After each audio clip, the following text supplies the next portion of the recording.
আসসালামু আলাইকুম। জান্নাতুল ফাতেমা রাইসা, আর বড় মেয়ের নাম হচ্ছে জান্নাতুল রাজিন রাকিস্তা, আর ছেলের নাম হচ্ছে আব্দুল আল রায়। তো তার মার শেষ ইচ্ছা ছিল যে ছেলেকে, আগেই বলতো ছেলের হাফিজি পড়াইতো, তো আমরা সামনে রমজান হয়তো দিতাম সে যদি থাকতো। সে তো নাই, কিন্তু তার রেখে যাওয়া যে স্মৃতি, সেই স্মৃতিগুলিকে বাঁচিয়ে তো রাখতে হবে আমার। তাই আমরা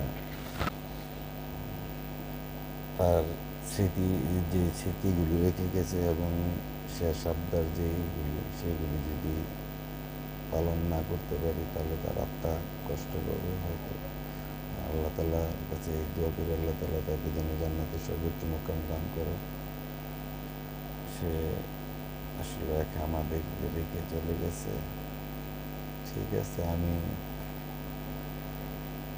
যেভাবে আছি ভালো আছি। ছেলেমেয়েরা তারা তো আজকে মেয়ে কথা বলতেছে আর কান্না করতেছে।